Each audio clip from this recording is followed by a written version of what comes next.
안녕하십니까. 배당 이 사건 및 사행위 취소 사건을 너무도 좋아하는 권영필 변호사입니다. 오늘도 사행위 취소 소송에 관해서 가지고 왔습니다. 채무자가 사행위를 했다라는 기본적인 전제는 채무자가 기존의 채권자가 있다라는 것이고, 기존의 채권자의 채권을 해할 목적으로 법률 행위를 한 것이 비로소 사행위라고 판단이 됩니다. 그러면 그 전제는 너무도 상식적으로 그 채권자, 사행위라고 주장하는, 채무자의 행위를 사행위라고 주장하는 채권자의 채권은 언제 발생을 해야 되겠습니까? 당연히 사행위, 채무자의 사행위 전에 발생한 것이어야 합니다.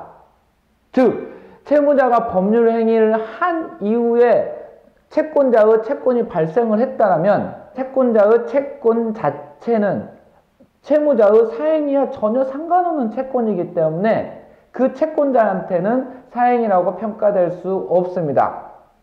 결국 채권자가 사행위 취소 소송을 제기하기 위한 채권의 전제는 채무자가 법률행위, 즉 채무자가 사행위 이전에 발생한 채권이어야 합니다.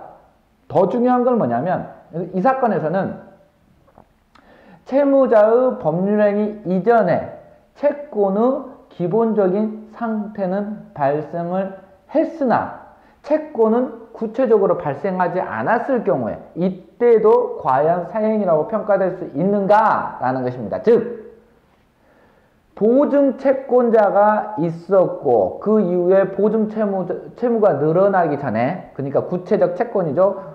보증 채권이 늘어나기 전에 이미 법률행위, 채무자의 법률행위가 되었다라고 한다면 이것은 채무자의 법률행위 이후에 구체적으로 채권이 발생한 것이기 때문에 이는 채권자에 대해서 사행위는 아니지 않느냐라고 주장할 수는 있지만 대법원에서는 그렇지 않다라고 판단을 했습니다. 법원 판단을 한번 읽어봅시다.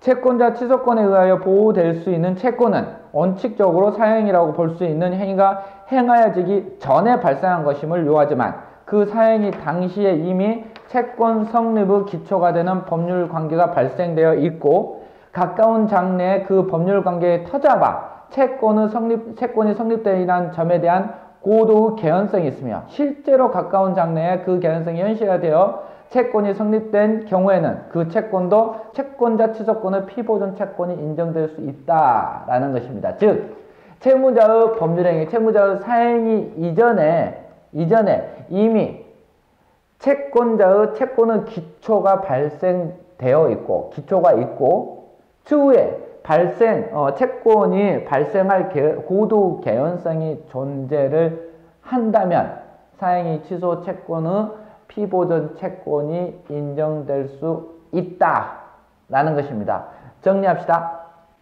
사행위 취소 소송을 제기하는 채권자의 채권은 원칙적으로 채무자의 사행위 이전에 존재해야 됩니다. 다만 채권이 이전에 존재하지 않았다고 하더라도 채무자의 사행위 이전에 이미 그 채권의 기초가 형성되어 있고 추후에 그 채권이 발생할 고도의 개연성이 존재하며 실제 발생을 했다라고 하면은 이 채권자의 채권은 사행위 취소 소송을 제기할 수 있는 피보존 채권으로 평가되어 채무자의 법률행위에 대해서 사행위 취소 소송을 진행할 수 있다라는 것입니다.